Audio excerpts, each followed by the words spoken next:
Frères, sœurs, si vous saviez tout ce que Dieu a pu manquer cette semaine. La lessive, le frigo vide, la réunion du jeudi, l'email resté en brouillon, et surtout vos bonnes intentions.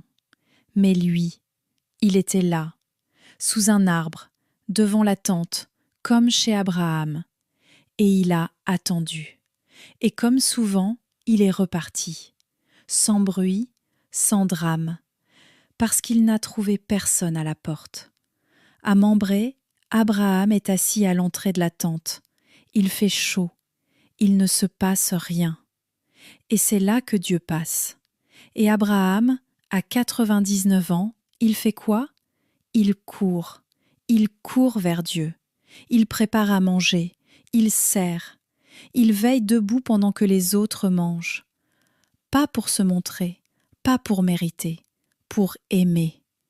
Il ne se dit pas « je suis trop vieux, trop fatigué, trop spirituel ». Il sert.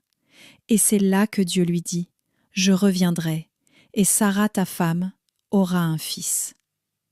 Et voilà Marthe. Marthe, c'est nous quand on veut tout gérer, tout faire, tout contrôler. Elle ne fait pas mal, elle fait trop.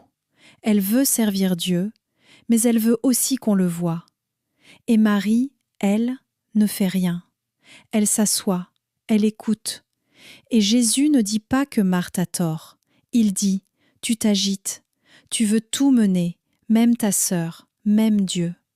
Marie, elle, a choisi la meilleure part, parce qu'elle a commencé par écouter. Servir, c'est beau, mais servir sans écouter, c'est du bruit. C'est une charité qui fatigue tout le monde, sauf Dieu. C'est le gâteau sans farine, le Tupperware sans mystère. Et l'Église n'a pas besoin de Marthe en burn-out, elle a besoin de Marie au pied du Christ. Et puis il y a Saint Paul. Saint Paul ne distribue pas des bulletins paroissiaux. Il dit « Je souffre pour le corps du Christ et j'en suis heureux ». Oui, heureux.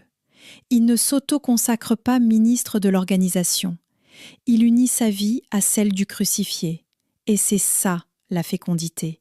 Pas nos plannings, pas nos lamentations de fidèles débordés, pas nos listes. Notre fécondité, c'est l'union au Christ. Le reste fait peut-être plaisir au curé, mais ça ne fait pas monter les âmes. Alors aujourd'hui, vous faites quoi? Vous ouvrez la tente ou vous demandez à Dieu de revenir lundi après la vaisselle? Parce que lui, il passe, il regarde, il attend. Et si vous levez les yeux, si vous lui dites « Seigneur, ne passez pas sans vous arrêter », il s'assiera et il restera. Vous venez d'écouter une parole de la Petite Orante. Pour lui, en lui et pour ceux qui lèvent encore les yeux. Et si cette parole vous a réveillé, ne la gardez pas. Offrez-la à une Marthe fatiguée ou à une Marie en formation. Le Seigneur passe et parfois, il reste.